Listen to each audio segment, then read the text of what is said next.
This presentation on differentiation answers the essential question, how will I demonstrate impact on student learning as a result of my differentiated lesson? The project I will be displaying addresses Alaska Common Core Standard Language Arts K-5 under Vocabulary Acquisition and Use. It is specifically that the students should demonstrate understanding of figurative language. I created a rubric which addresses their final project. They're taught the rubric at the beginning of the project, and they will be creating illustrative examples of figurative language elements. The rubric judges their use of figurative language, organization of materials, originality, attractiveness, and the mechanics, grammar, and spelling. This project allows students a lot of different access to technology. They are communicated with using Edmodo. This is where they'll find the rubric, the assignment, and where they will turn in the assignment. They have demonstration items using the smartboard and YouTube. They will be using screenshots, a scanner to use their artwork and change their artwork into photos that will be used for a whole class project.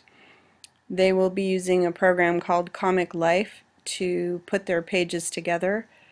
They'll be assembling all their media using iPhoto, and then the whole class will be using iMovie to create a class book.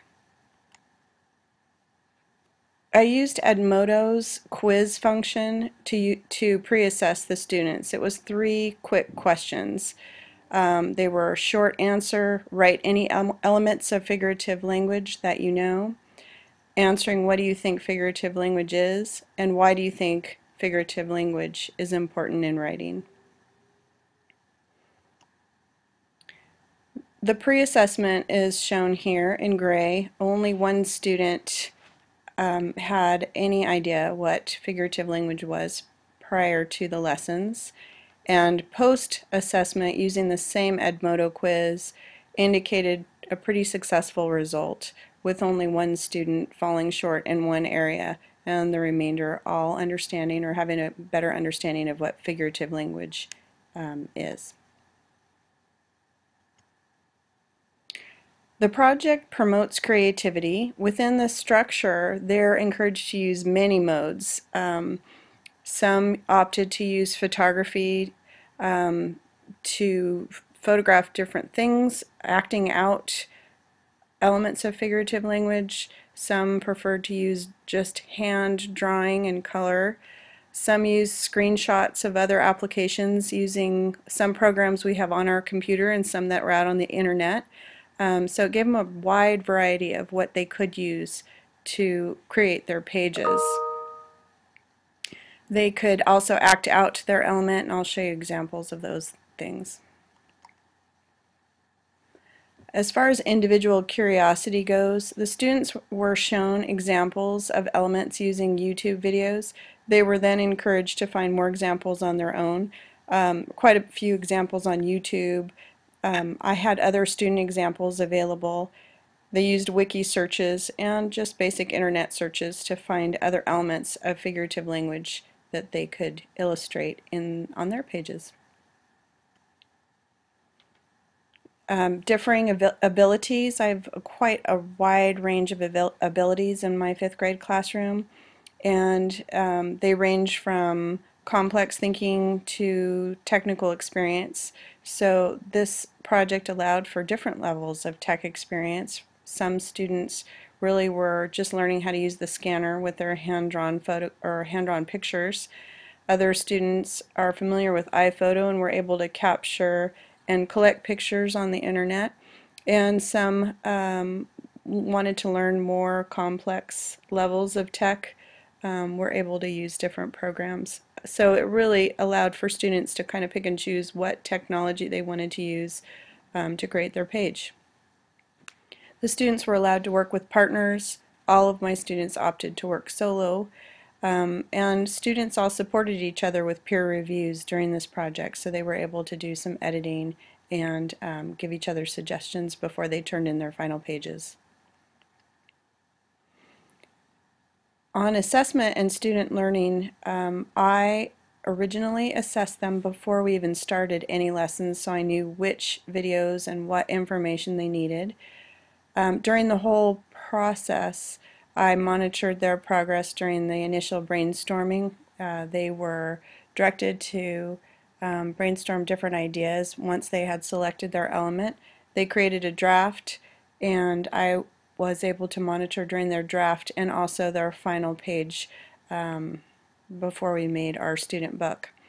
The students were given the rubric ahead of time and have learned how to use rubrics, so they were able to self-assess to make sure they understood what was expected of them and match it against what they had done to make sure they got the grade they wanted.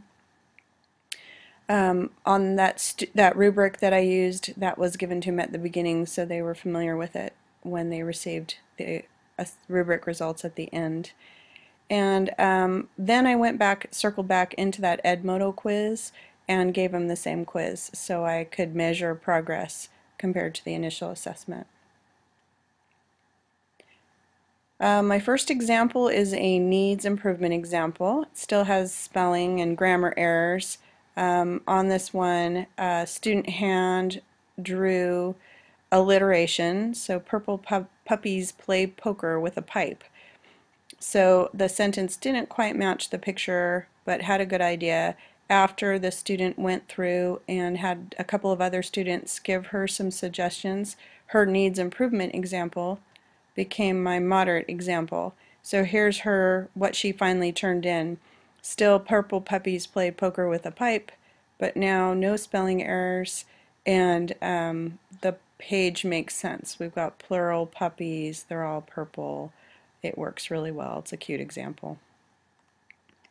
My high-level example had already gone through peer review, and it's high-level because it shows student taking an object and making it act in acting out the simile, which I thought was really clever.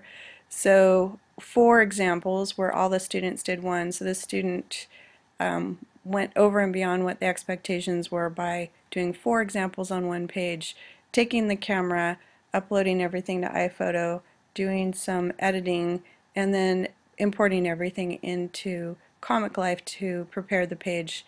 This is a really terrific high-level example. For those of you who want to see the book in action, I'm not going to play the whole thing, but I went ahead and did upload it to YouTube.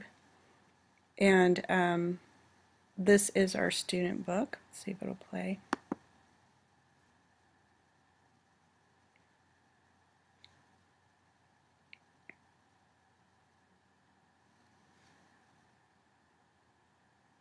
Of course, I eliminated the names of the students. And one lesson for me, I will not show this on YouTube when I give this as a student book example, but go straight from the movie file that I created. YouTube tends to compress all the pictures, so some of these were kind of hard to read. Here's an example of hand-drawn where somebody used Comic Life, just kind of an artsy way to put their art in a different format.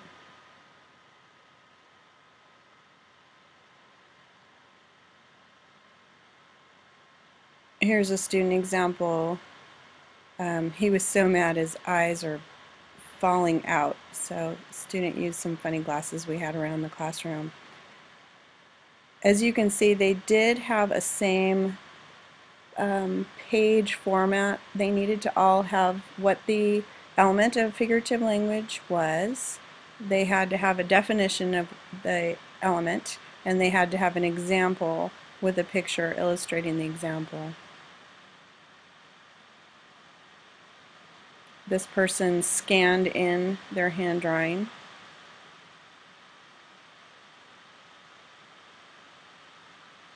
Another one that scanned in, and we had a couple who worked together. Here's Purple Puppies Played Poker. That was a really popular example.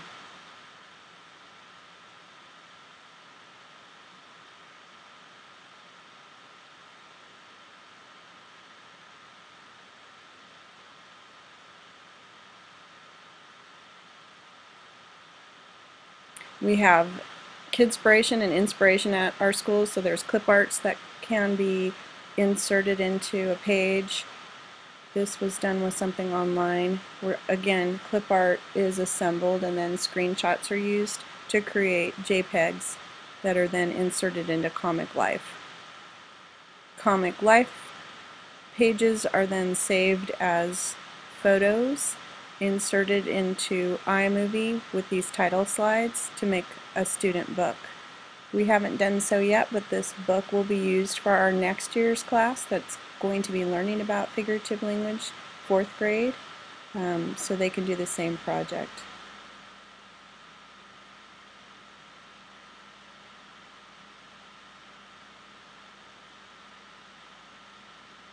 We had a lot of fun doing this project, and hopefully it will translate to other classes and they'll be able to use this and continue on making their own books and their own pages.